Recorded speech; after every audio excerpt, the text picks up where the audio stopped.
이번 시간은 71페이지 부가가치세 이론 보도록 하겠는데요. 우리가 FAT 1급 교재에서 배웠던 부가가치세 이론 내용과 앞부분은 똑같습니다. 그래서 앞부분은 쭉 한번 넘겨가면서 가다가 새로운 내용부터 여러분에게 설명드리도록 하겠습니다. 자, 71페이지는 부가가치세의 특징 정리되어 있죠. 다음 페이지는 납세 의무자. 납세 의무자에 대해서도 여러분 잘 알고 계시죠? 그 다음 73페이지는 과세기간에 대해서 정리가 되어 있습니다. 과세기간, 일반 과세자와 간이 과세자로 구분해가지고 과세기간에 대해서 알아야 되고, 폐업한 경우에도 과세기간이 폐업일까지를 과세기간으로 하고 있고요. 애정신고기간에 대한 과세기간 밑에 나와 있습니다.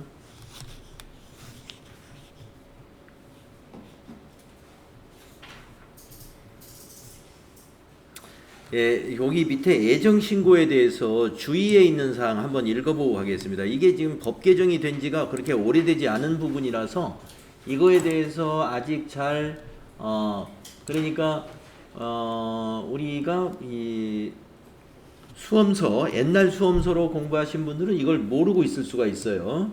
그래서 이거 다시 한번 가보겠습니다. 법인 사업자의 과세기간은 1년을 1기와 2기로 나누어지나 부가가치세 신고 납부는 납부는 애정신고 기간으로 인하여 3개월마다 해야 한다. 네. 그러니까 법인 사업자는 1기와 2기가 있어서 두 번만 하는 게 아니라 애정신고 3개월 단위로 또 해야 되니까 3개월마다 해야 한다라고 하는 거하고, 그런데 법 개정 전에는 법인 사업자는 무조건 3개월마다 어떤 법인이든지 다 했어야만 합니다. 그런데 지금은 개인 사업자와, 개인 사업자는 애정신고를 안 하고 고지 납부만 하면 되고요. 그 다음에 옛날에도 그랬어요. 개인 사업자는 부가가치세법 개정되기 이전에도 그랬습니다. 지금도 마찬가지고.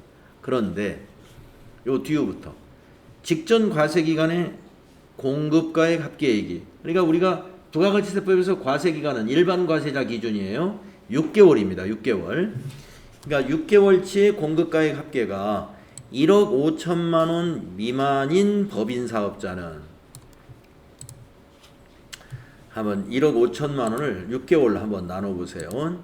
직전 과세기간에 공급가액이면 매출액인데, 매출액이라고 보면 되는데 반드시 매출액은 아닙니다만은 우리가 고정재산 처분하는 것도 공급가액으로 부가세가 신고가 되니까 만약에 고정재산 처분이 있었다면 그것은 별도로 보시고, 공급가액 합계가 1억 5천이다. 그러면 1억 5천을 나누기 6개월로 한번 나눠보겠습니다. 월 매출이 얼마나 되는지 2,500이에요. 월 매출 2,500.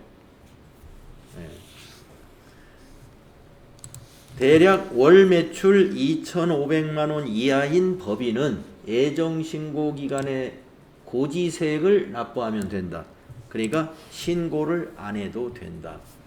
그러니까 요즘에 그러니까 법 개정 전에는 법인 사업자는 규모가 작아도 3개월마다 신고하고 납부하고 했어야 됩니다. 근데 지금 편해졌어요. 규모가 작은 법인은 신고 납부는 1기 때 한 번, 2기 때 한 번, 두 번만 하면 되네요. 3개월마다 안 해도 된다. 그러면 규모가 작다는 기준이 뭐냐? 지금 아까 계산한 대로 월 매출액이 한 2,500만 원 이하인 법인을 말하는 겁니다. 월 매출이 2,500만 원 이하이면 그게 6개월치 합하면 1억 5천만 원이거든요.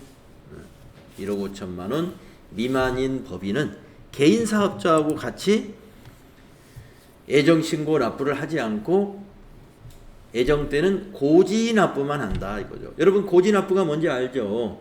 세무서에서 고지서 오면 그냥 세금만 내면 돼요. 여러 가지 신고 서류 만들고 하지를 않는다 이거죠. 그래서 1기, 2기 두 번만 하면 됩니다. 법인 중에서 소규모 법인을 이렇게 편하게 만들어 준 거예요. 다음 페이지 보시면 납세지라고 나옵니다. 납세지.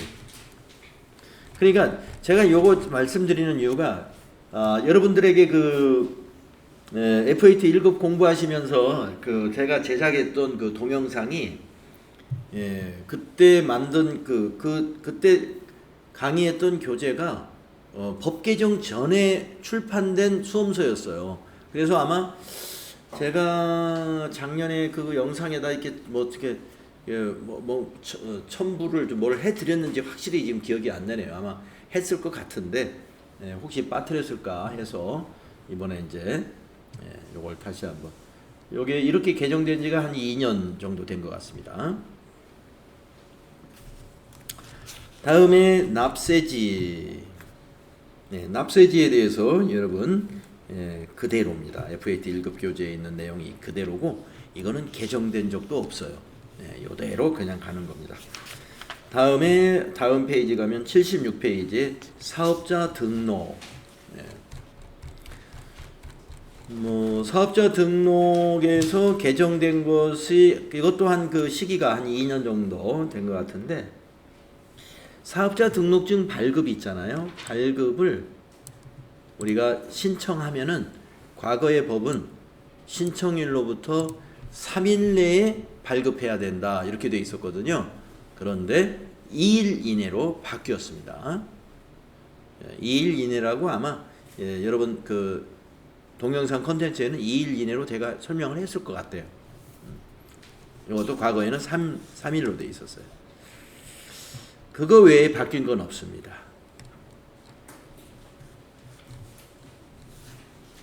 그 다음에 77페이지 보시면은 과세 대상의 거래, 재화의 공급에 대해서 쭉 정리가 되어 있는데 이거 FAT 1급 교재에 있는 내용 그대로이고요.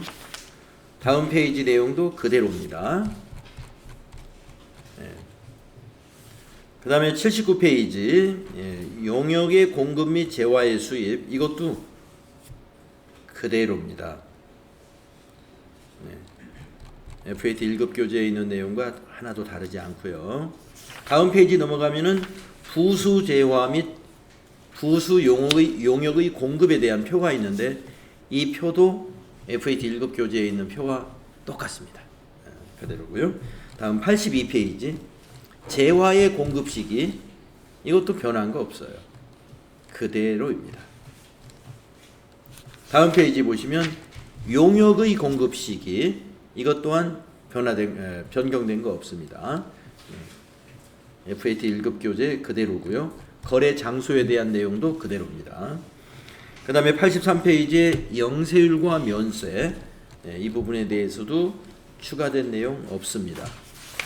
또 다음 페이지 보시면 면세 나오는데 면세도 추가된 내용이 없습니다. 85페이지에 면세 포기까지 FAT 1급 교재에 있는 내용 그대로입니다. 다음 페이지 86페이지는 과세 표준과 기초 개념 내용 변한 거 없고요. 다음 87페이지 항목별 과세 표준 포함 여부라는 표가 있는데 왼쪽에는 포함해야 될 금액, 오른쪽에는 포함되지 않아야 될 금액, 밑에서는 공제하지 않아야 될 금액 이렇게 정리된 게 있죠. 그래서 공제하지 않아야 될 거는 장대하로 외워서 장대하가 그 사람 이름 같죠? 장대하. 그래서 공제하지 않는 거 장대하 이건 암기사항이라고 보시면 돼요. 잘 기억이 안 나요. 여러분 시험 문제 풀어보면. 그래서 공제하지 않는 금액은 장대하다. 장려금이나 대손금이나 하자보전금은 과세표준에서 공제시키면 안 돼요. 그러니까 우리가 제품을 판매했는데 거래처에다 장려금을 주었다고 해서 판매 금액, 즉 과세표준이잖아요. 우리가 장려금 줬으니까 과세표준에서 빼야지. 뺄 수 없다 이겁니다. 또 대손금. 외상 매출을 했는데 돈을 못 받았어요. 그러면 과세표준에서 빼야지. 안 된다 이겁니다. 한번 신고했으면 끝이에요. 대손금은 과세표준에서 공제사항이 아니에요. 하자보증금. 네, 하자보증금 같은 건 주로 이제 건설업에서 발생하죠. 네, 건설업에서 건설대금으로 돈을 받았어요. 그러면 과세표준 신고했죠. 근데 하자보증금 하는데 돈이 들어갔어요. 그렇다고 해서 거기서 빼고 수정해서는 안 된다. 이런 얘기입니다. 가만히 보면 너무 당연한 거예요. 장대하 공제할 수 없는 것. 다음에 재화의 수입. 여기도 내용 바뀐 거 없습니다. 그 다음에 매출세액의 구조. 여기도 FAT 1급에 있는 내용 그대로고요. 다음 페이지에 매입세액의 구조 나오죠. 이것도 여기까지는 그대로입니다. 네, 그대로인데 다음 페이지로 넘어가면 매입세 공제 중에 그 밖의 공제 매입세 이거를 좀 세부적으로 설명하고 있습니다. 여기 나오는 그 매입세 공제 중에 그 밖의 공제 매입세액에 이제 TAT 2급에서 많이 나오는 의제 매입세 공제 여기에 대해서 추가 설명이 나오고요. 재활용 폐자원 등의 매입세액에 대해서 추가 설명이 나오고요. 그 다음에 공제받지 못할 매입세액, 공제받지 못할 매입세액 안에 들어있는 공통 매입세액의 안분이라든가 이런 부분이 추가 설명 나옵니다. 그래서 그 부분만 보도록 하겠습니다. 90페이지죠. 여기서는 이제 면세농산물 등의 의제 매입세 공제를 이론적인 것만 확인해 볼 거예요. 이론적인 거. 근데 시험에서는 물론 이론에서도 문제가 나올 수도 있지만 의제 매입세 공제 신고자의 부가가치세 신고다 해가지고 한 배점이 한 8점 정도 분량이 되는 그런 문제가 나와요. 네. 그래서 8점까지는 안 될래나 모르겠습니다만 하여튼 그 수행 과제가 꽤 많습니다. 한 4가지 정도를 수행해야 되는 그런 문제로 나오기 때문에 나중에 의제매입세 공제 특례 즉 의제매입세 공제 대상자의 부가가치세 신고라는 주제로 실무에서 더 자세히 공부할 거예요. 그래서 이 시간에는 이 제도의 이론적인 사항만 정리를 해보겠습니다. 자, 대상이 뭐냐? 공제 요건을 한번 보면은요. 과세사업자가 매입한 면세 농산물 등을 원재료로 하여 제조, 가공한 재화 또는 창출한 용역의 공급에 대하여 부가가치세가 과세되는 경우에 여기에 해당이 된다 이거예요. 의제매입세 공제 혜택을 받을 수 있다. 이런 얘기입니다. 자, 동그라미 1번에 있는 말이 좀 어려운가요? 과세사업자가 면세 농산물 등을 원재료로 해서 제조하거나 가공한 재화를 공급할 때 그 매입세액을 여기 이제 면세 농산물이니까 면세 원재료니까 매입세액이 없단 말이에요. 근데 해주겠다 이거예요. 매입세액이 없는 거를 해주겠다. 그러면 어떤 사업자들이냐면 자, 과세사업자 중에 통조림 회사를 한번 생각해 보세요. 통조림. 그 다음에 식당을 한번 생각해 보시면 돼요. 시험에서도 실무시험에서도 막 문제가 나오면요. 통조림 회사 아니면 법인 식당이다 해서 문제를 내거든요.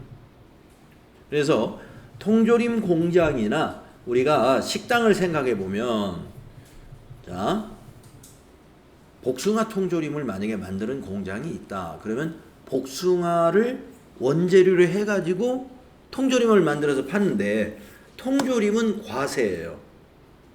과세. 왜냐하면 복숭아를 가공했기 때문에 농산물을 가공하면 과세를 하고 근데 그 복숭아 상태 그 원료는 면세거든요. 그러면 그 통조림 회사 같은 경우는 다른 과세 사업자하고 비교했을 때 부가세 부담이 커져요. 다른 과세자. 예를 들어서 컴퓨터를 제조하는 또는 전자제품을 제조하는 그런 제조업체는 저 전자제품에 들어가는 철판을 사고 전자부품을 사고 할 때 매입세액이 다 있으니까 예, 저 공기청정기 파는 매출세액에서 저기 철판 사고 전자제품 사고 할 때의 매입세액을 다 온전히 공제받으니까 납부해야 될 세액이 요만큼밖에 안 된단 말이에요. 공제하고. 근데 통조림 공장을 생각해 보면 통조림은 과세. 만약에 통조림이 5,000원짜리 하나가 있다. 그러면 5,000원에 500원이 10%니까 부가세가 있단 말이에요. 근데 매입세액 공제받을 게 없다는 거예요. 깡통. 예. 깡통은 이제 매입세액 공제 받겠네요. 근데 통조림을 제조하는데 깡통값보다는 그 안에 알맹이로 들어가 있는 복숭아 요게 비싼 거거든요. 근데 그게 매입세액이 하나도 없어. 면세니까. 예, 그러면 이제 이렇게 생각할 수도 있죠. 매입세액 부담 안 했으니까 공제 못 받는 건 당연하지. 그렇죠. 매입세액 복숭아 살 때 매입세액 안 냈잖아요. 그러니까 면세니까 안 냈어요. 그러니까 원래는 공제 못 받는 게 당연한 겁니다. 당연한데 우리가 없지만 그것을 의제해서 있는 걸로 의제해가지고 공제를 해주겠다 하는 제도예요. 그러니까 다른 과세 사업자에 비해서는 왠지 부가세를 좀 많이 내는 것 같다. 예, 매입 부가세가 거의 없기 때문에 이해하시죠? 식당도 마찬가지입니다. 식당에서 밥을 판매하는 건 과세거든요. 밥이. 근데 밥을 짓기 위해 만들어서 팔려면은 거기에 쌀도 사서 지어야 되고 배추, 무, 감자 이게 다 면세예요. 쌀, 배추, 무, 감자. 예. 이런 게 다 양파 다 면세란 말이에요. 그러니까 원재료로 쓰는 것은 매입세액이 없고 밥은 매출세액이 있고 그러니까 그 면세 농산물이 아닌 과세 재화로 원료로 해서 하고 있는 그런 제조업에 비해서 부가세 부담이 많은 것처럼 나올 수밖에 없어요. 그런 사업자에게 적용해 주는 겁니다. 그래서 통조림, 그 다음에 식당을 시험 문제로 내고 있습니다. 다음 2번을 보면은 공제 요건이 또 한 가지 요건이 있어요. 뭐냐면 서류를 제출해야 되는데 면세 농산물 등을 공급받은 사실을 증명하는 서류 해가지고 주 1에 나와 있죠.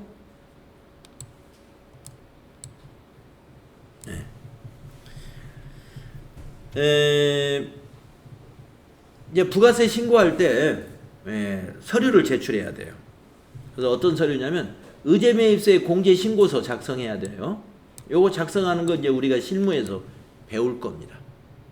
근데 요거 작성하는 게 자동으로 작성돼요. 여러분들이 매입 매출 전표 입력할 때 이제 적요란을 이용해 가지고 어떤 적요를 여러분이 입력을 하게 되면 자동으로 의제매입세 공제 신고서가 작성이 됩니다. 이건 그러니까 그렇게 뭐 큰 이슈가 되진 않아요. 이건 뭐 공제 받으려면 당연히 매입 매출 전표 입력할 때 적요를 그렇게 입력하면 되는 거고요. 그런데 이제 우리 사업자가 챙겨야 될 건 요겁니다. 매입처별 계산서 합계표. 그러니까 계산서를 받아야 된다 이거예요. 계산서가 있어야 계산서 합계표 작성하죠. 그러니까 쌀을 샀으면 쌀 매입했다는 그 증명할 수 있는 계산서를 받아라 이거예요. 계산서. 그 다음에 신용카드 매출전표 아니면 현금 영수증 등이니까 여러분 항상 그 증빙에서 말입니다. 신용카드 매출전표 등이라고 표현하잖아요. 그러면 현금 영수증도 포함하는 것을 말하는 거예요. 현금 영수증과 또 직불카드 이런 것도 다 신용카드 등에 해당이 됩니다. 네. 자, 그러니까 무슨 말이냐? 쌀을 샀으면은 증빙할 수 있는 서류가 있어야 된다. 계산서를 받든지 신용카드 매출전표를 받든지 아니면 현금 영수증을 받아야 된다. 이런 말입니다. 그걸 제출해야 돼요. 이것이 공제 요건입니다. 그래서 여러분 의제 매입세 공제 요건, 네, 면세 농산물로 면세 농산물을 원재료로 해서 과세 사업을 운영하는 사업자, 대표적인 게 통조림, 제조업과 식당이 해당된다. 두 번째 요건은 증빙을 제출해야 된다. 의제 매입세 공제 신고서와 함께 계산사업계표나 신용카드 매출전표 등과 같은 영수증을 같이 제출해야 되는데, 여기서 영수증이라고 하는 것은요, 간이 영수증을 제출하면 안 돼요. 예. 신용카드 매출전표 등이라고 했으니까 신용카드 매출전표하고 그 다음에 현금 영수증만 적용이 됩니다. 그러니까 우리 문방구에서 파는 그 문방구 영수증이라고 하는 거 있죠? 그거는 해당이 없어요. 예. 그래서 꼭 계산서를 받거나 해야 되기 때문에 어떻게 해야 돼요? 원재료를 살 때 사업자한테 사야죠. 하나로마트에서 사든지, 이마트에서 사든지, 에브리마트에서 사든지 사업자로부터 사야 증빙을 받을 수가 있습니다. 우리가 좋다 해가지고 5일장에 가가지고 할머니한테 이렇게 사고 해가지고 할머니 영수증 좀 해주세요. 그러면 간이 영수증을 해줄 수는 있죠. 그거는 여기서 공제 요건에 해당이 되지 않는다, 이런 얘기죠. 자, 그 다음에 공제액을 어떻게 계산하느냐. 공제 대상액을 먼저 계산하는데요. 면세 농산물 등의 매입가액에다가 공제율을 일단 곱합니다. 공제율. 그러니까 만약에 복숭아를 샀다 그러면 복숭아 매입가액이 있을 거 아니에요? 그 가격에다가 공제율을 곱해요. 그러면 공제율이 여기 주 2에 나와 있는데 시험에 잘 나오는 공제율 하나 보겠습니다.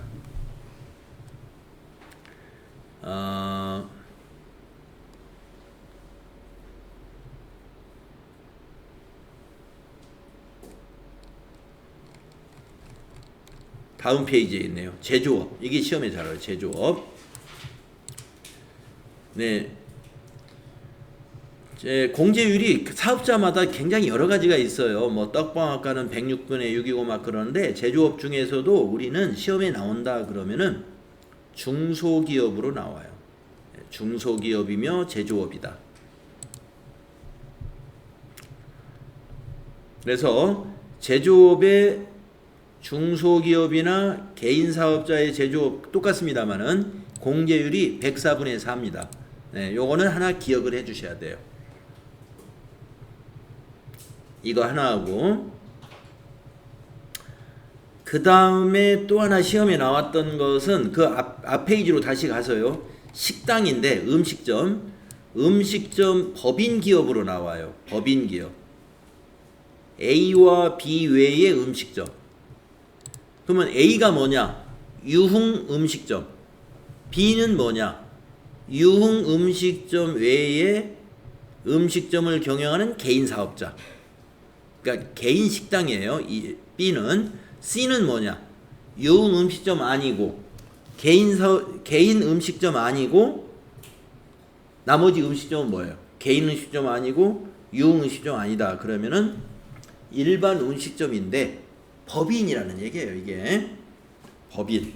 그래서 여기는요, 여러분이 아예 이렇게 법인, 여기에다가 법인 음식점이라고 하죠. 법인 식당. 법인 식당. 그래서 공제율이 106분의 6입니다. 지금까지 기출문제는 요 두 가지로만 나왔었어요. 법인 식당이다. 그러면 여러분이 이거 작성하실 때, 아까 우리가 의제 매입세 공제 신고서를 작성해야 매입세 공제를 받을 수 있다 그랬잖아요. 이거 작성할 때 106 법인 식당이다 그러면 106분의 6을 여러분이 선택해 줘야 되고요. 우리 회사는 제조업이고 중소기업이다 그러면 104분의 4 선택하시면 돼요. 그래서 두 개의 공제율. 자, 그러니까 복숭아 매입 금액에 106분의 6, 약 6%를 매입세액으로 공제 대상 금액을 계산을 일단 합니다. 그리고 나서 한도를 체크합니다. 한도. 면세 농산물 등과 관련하여 공급한 과세 표준. 네. 그러니까 이제 여러분이 의제 매입세 공제 신고서 작성할 때 애정대다 그러면 애정대의 공급가액, 공급가액, 또 확정대다 그러면 확정대의 공급가액을 거기에 이제 반영을 할 거예요. 그래가지고 곱하기 한도율 곱하기 공제율 이렇게 해서 자동으로 계산이 돼요. 그러니까 여러분 실무에서는 이제 혹시 문제에서 이번 과세 기간의 공급가액이 공급한 과세 표준이 얼마다 그걸 고쳐라 그러면 고쳐서 입력해 주면 되고요. 데이터를 안 주면은 이 의제 매입세 공제 신고서에서 계산된 데이터를 그대로 그냥 쓰시면 됩니다. 요건 데이터를 주면은 입력해 주는 거예요. 안 주면 입력된 자료를 그대로 반영하는 거니까요. 자, 그래서 한도가 있다 하는 것도 알아두시면 돼요. 그래서 계산은 요 의제 매입세 공제 신고서에서 자동으로 이러한 공식에 의해서 자동으로 계산을 해 주는데, 의제 매입세 공제 신고서에서 요거는 우리가 선택 항목이에요. 공제율은 106분의 6을 선택할 거냐 104분의 4를 선택하느냐, 요거 선택 항목이니까요. 요것만 잘 체크해 주시면 된다는 거죠. 자, 그리고 밑에 한도율이 다음과 같다라는 표가 하나 있는데요. 한도율이 원래는 이건데 원래는 이건데 지금은 이렇게 지금 23년도죠. 23년도에는 요런 기준으로 한시적으로 바뀌어져 있다 하는 얘기입니다. 자, 그러면 의제 매입세 공제 관련된 이론, 요 정도 지식을 알면 됩니다. 다음은 세 번째, 재활용 폐자원 등에 대한 부가가치세 매입세 공제 특례를 보겠습니다. 의제 매입세액의 공제의 경우하고 의도가 같은 의도예요.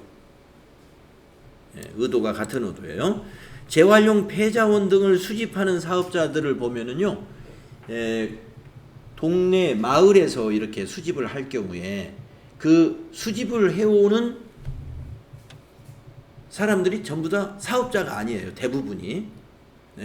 마을에 있는 아저씨, 아줌마, 아니면 할머니, 할아버지, 개인들이 펫박스, 신문지 또는 고철 이런 것을 이렇게 틈나는 대로 모았다가 그걸 사업으로 하는 사업자한테 가지고 가면 10만원, 20만원 이렇게 중량을 단대든가 뭐 해가지고 돈을 주잖아요. 그러면 그것을 사업으로 하는 사람들이 매입할 때 10만원, 20만원 주고 종이도 샀고 고철도 샀는데 그 판매자가 개인이란 말이죠. 사업자가 아니니까 증빙이 없어요. 그러면 그 사람들도 마찬가지죠. 자기네들은 그걸 모아서 이제 딱딱 이렇게 정리해가지고 큰 회사, 철강 회사에다가 이렇게 팔 때는 부가세가 있어요. 자기는 사업자니까 판매할 때 세금계산서 발급해야 된단 말이에요. 그런데 그걸 모아오는 사람한테 매입할 때는 개인들이니까 세금계산서도 없고 신용카드 매출점도 없으니까 매입세액이 나타나지가 않죠. 그러니까 뭐하고 비슷해요? 의제 매입세 적용해주는 그 면세 농산물 같은 것을 원재료로 해서 이렇게 과세 사업을 하는 사람들하고 상황이 유사한 거예요. 그래서 바로 우리가 동네에서 소위 말하는 고물상이라고 하는 그런 재활용 사업자들에게 적용되는 거예요. 이게 지금까지 시험으로는 한 번도 안 나왔습니다.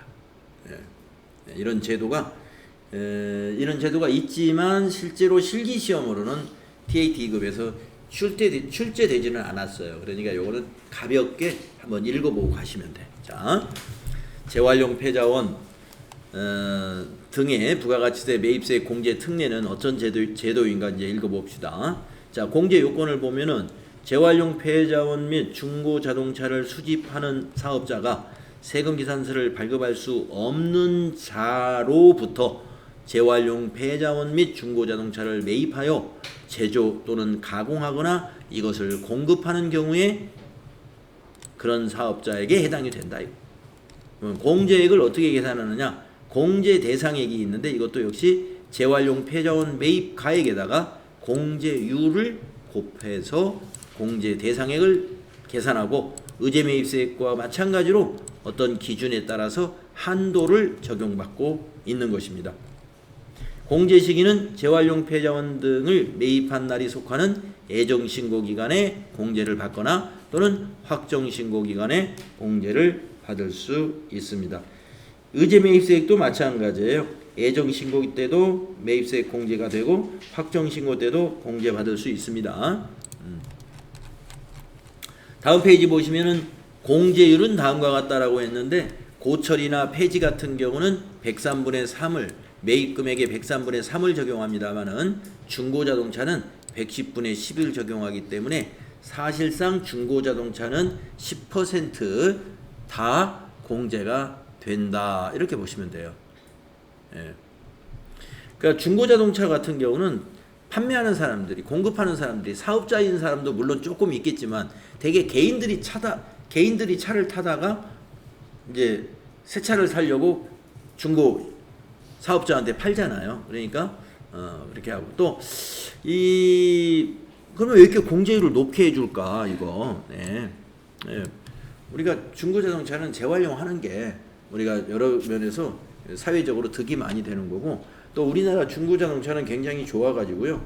해외 수출도 많이 한다고 그럽니다. 해외 수출도 많이 하기 때문에 중고자동차 공급 사업자를 보호한다고 그럴까요? 보호해주면 외화 획득이 되잖아요.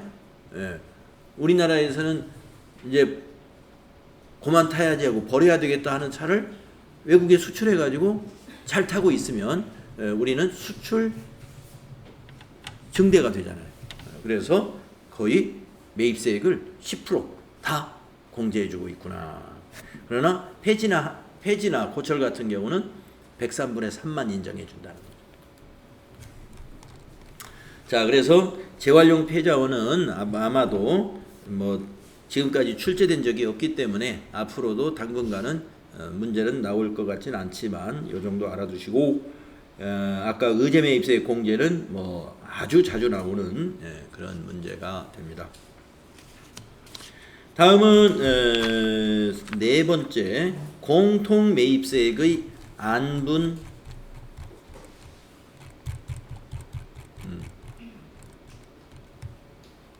안분 계산. 이번에 지난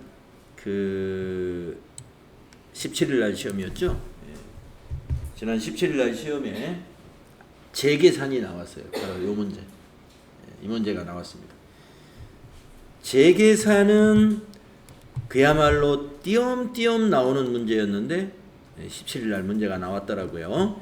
공통 매입세액은 세 단계가 있어요. 안분 계산이 있고요. 안분 계산. 그 다음에 여기에서는 별도로 지금 항목을 나누진 않았는데 요 안분 계산과 재계산 사이에 정산이라는 것도 있어요. 정산. 정산도 있다는 거 여기다 메모 하나 해놓으시죠. 그래서 공통매입세액은 말입니다. 공통매입세액에 대해서는 안분 계산도 하는 것이 있고 정산하는 것도 있고 재계산하는 것도 있습니다.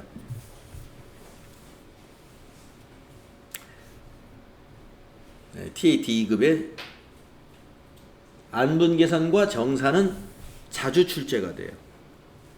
요건 자주 출제가 되고 재계산은 1년에 한 번 나올까 말까 그 정도 하는 건데 이번 달 시험에 탁 나왔더라고요. 재계산이. 자, 내용을 한번 알아보겠습니다. 내용을. 여러분 좀 춥죠? 예, 좀 끕시다. 예. 추우면 바로바로 얘기하세요. 저도 굉장히 추워서 지금 이렇게 위에 양복까지 입고 아이고 네, 상당히 춥습니다. 추우면 얘기하시고 또 더우면 또 얘기해서 또 잠깐 틀면 되고 바로바로 얘기해 주세요. 참지 마시고. 자, 공통 매입세액의 개념에 대해서 알아봅시다. 공통 매입세액의 개념. 우리 FAT 1급에서 공통 매입세액에 관련해서 문제를 풀어보거나 그런 적 없죠. 예. 이 말은 나왔는지 모르겠지만 실제로 시험에 나오진 않았어요. 그런데 TAT 2급에서는 아주 즐겨서 냅니다. 이거를. 그리고 우리 주변에 이 사업자 중에 여기에 해당되는 사업자가 상당히 많아요. 공통 매입세 관련된 사업자들이 상당히 많습니다. 자, 어떤 사업자들이 해당이 되냐면은 사업자가 과세 사업과 면세 사업을 겸용하는 경우에 해당이 돼요. 그런 사업자들이 굉장히 많죠. 만약에 운수 사업을 하는 회사가 있다. 그러면 운수 사업을 하는데 시내버스 운수 사업도 하고 관광버스 운수 사업도 한다. 그런 사업자들 꽤 많습니다. 예. 그 다음에 고속버스 사업을 한다. 근데 고속버스에서 일반 고속도 하고 우등고속도 한다. 그게 과세와 면세를 겸용하고 있는 거예요. 우리 여러분 일반 고속은 면세거든요. 근데 우등고속은 과세예요. 그리고 아까 시내버스는 면세고 관광버스 사업은 과세 사업이에요. 네, 그러니까 상당히 많다는 거죠. 그 다음에 이제 마트에 가보면은 우리가 과세 재화들도 많이 있죠. 뭐 과자라든가 음료수 같은 건 다 과세지만 거기서 만약에 여름철에 과일을 판다. 그러면은 수박이다, 도마도다, 참외 이런 것은 면세거든요. 그러니까 그게 과세와 면세를 겸용하고 있는 거죠. 예. 그런 사업자들이 주변에 굉장히 많아요. 그래서 자, 개념은 이렇습니다. 사업자가 과세사업과 면세사업 등을 겸용하는 경우에 과세사업과 면세사업 등에 관련된 매입세액의 계산은 실지귀속에 따라서 구분을 해야 맞는 거예요. 그건 실지귀속이라는 게 뭐냐? 자, 그러니까 아까 버스 운수회사를 한번 생각해 봅시다. 시내버스 운수사업도 하고 한쪽에는 관광버스 50대, 시내버스 50대, 버스 100대 가지고 사업을 하는 운수사업자가 있어요. 예, 그러면 자, 이번에 그 기계를 하나 샀어요. 이 기계를 하나 샀는데 이 기계는 시내버스에서만 사용할 거예요. 시내버스에서만. 그러면 그거는 면세에 적용되죠. 그러면 그 기계 구입하는 매입세액은 공제받지 말아야 돼요. 시내버스에만 쓸 거니까. A라는 기계를 만약에 샀는데 시내버스에만 사용할 기계다 이거죠. 그러면 그거는 매입세 공제를 받지 않으면 된다. 그 다음에 B라는 기계가 있는데 이거는 관광버스에서만 사용할 기계예요. 그러면 그거는 매입세 공제를 받으면 돼요. 왜? 관광버스는 과세 사업이기 때문에 과세 사업에 이용된 재화의 매입세액에 대해서는 매입세 공제가 다 되는 거거든요. 여러분 면세 사업에 사용하는 것에 대해서는 매입세 공제 못 받는다는 것은 우리가 공제받지 못할 매입세액 FAT 1급에서 공부할 때도 이미 정리가 됐었습니다. 네. 그래서 실지 귀속을 분명히 할 수 있는 것은 문제가 안 돼요. 그러나 실지 귀속을 구분할 수 없는 매입세, 이것은 공급가액의 비율로 이것을 안분해 가지고 공제는 얼마 받고 얼마는 공제 못 받고 이걸 안분해서 계산해 가지고 해줘야 돼요. 예. 그러면 뭐를 말하느냐? 자, 시내버스든 관광버스든 그것을 관리하는 관리부 직원들은 사무실을 하나를 쓰는데 그 사무실을 만약에 이번에 새로 리모델링을 했어요. 사무실 리모델링. 근데 사무실 리모델링 하는데 5천만 원이 들어갔어요. 그래가지고 공급가액 5천만 원에 부가세 500만 원, 5,500 결제했습니다. 그러면 그 500만 원의 부가세 공제를 받아야 되나? 여기에는 지금 과세 사업에 대한 일을 하는 사람, 면세 사업에 대한 일을 하는 사람 다 같이 쓰는 사무실이란 말이에요. 그럼 뭐예요? 안분해야 되겠죠.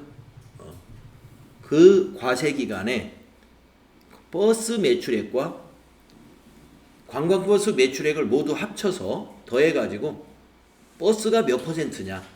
만약에 버스 매출액이 1억이고 관광버스 매출액이 2억이었다. 그러면 총액이 3억이잖아요. 그러면 3억 분의 1억. 3분의 1은 공제를 못 받는 거예요. 500만 원이 매출 그 리모델링의 매입세액이었다. 그러면 500만 원의 3분의 1은 공제를 안 받도록 불공으로 처리하고 3분의 2는 공제받도록 부가세 신고서를 만들어내는 거죠. 그걸 우리가 여기서 말하는 공급가액에 대해서 면세 공급가액 비율 등을 적용해가지고 안분해서 공제받지 못할 매입세액을 계산하는 것을 말합니다. 지금 안분이라는 것은 애정신고 때는 안분이라고 그래요. 애정신고 때는 그러니까 지금은 이제 확정신고 때예요. 만약에 6월 달에 그런 일이 있었다 그러면은 안분 계산이라고 안 하고 정산을 한다고 그럽니다. 왜냐하면 이 공급가액이 6월 달에는 1월부터 6월 6개월치가 나와요. 그러니까 6개월치의 매출액을 가지고 안분을 한다 이거예요. 그렇게 하는 것은 정산. 그런데 사무실 리모델링을 2월 달에 했다고 봅시다. 2월 달에. 그러면 2월 달에는 거기에 관련된 부가세 신고는 4월 달에 해야 된단 말이에요. 1월부터 3월 3개월치 돼 있다 가지고. 그러면 1월부터 3월이면 애정 때잖아요. 3개월치 매출액을 가지고 3개월치 공급가액을 가지고 안분하는 것을 우리는 여기서 안분이라고 그래요. 그래서 애정 때는 안분, 확정 때는 정산. 이렇게 하는 것이다. 나중에 실제로 이거는 우리 실무에서 꼭 실무 수행에서 꼭 해볼 겁니다. 자, 기초 개념은 여러분 이해하셨고 안분하는 방법도 지금 제가 설명드린 그 내용입니다. 공통매입세액이 아까 500만 원이라고 했잖아요.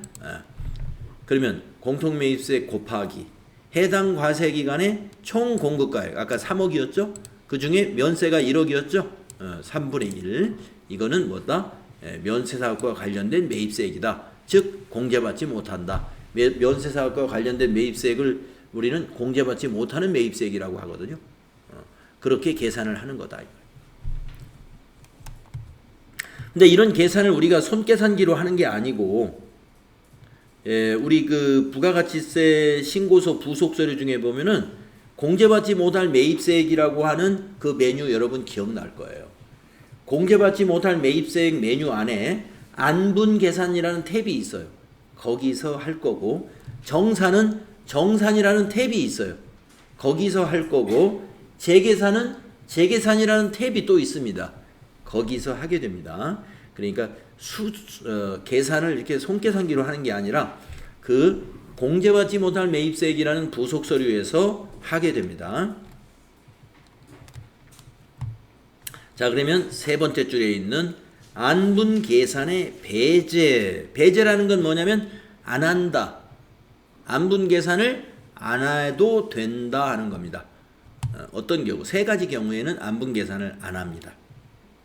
다음 어느 하나에 해당하는 경우는 해당 재화나 용역의 공통 매입세액은 공제되는 매입세액으로 인정한다. 여기 세 개 중에 어느 하나에 해당되는 것은 그냥 100% 공제를 해준다 이거예요. 굉장히 미미한 것들을 말하는 겁니다. 그러니까 뭐가 미미한 거? 면세분이 굉장히 미미한 거. 이거는 그냥 무시한다 이거예요. 자, 1번 보면 해당 과세기간의 총 공급가액 중 면세 공급가액이 5% 미만인 경우에 공통 매입세액은 우리가 안분 계산을 안 해도 된다. 다만 예외가 있어요. 공통 매입세액이 500만 원 이상인 경우는 제외다. 네, 아까 리모델링 하는데 공통 매입세액이 500만 원 들어갔어요. 그거는 면세 비율이 5% 미만이라도 해야 돼. 그거는. 그런데 리모델링 하는데 4천만 원이 들어가 가지고 공통 매입세액이 그러면 400만 원이겠죠. 500만 원이 안 되네요. 400만 원이겠죠.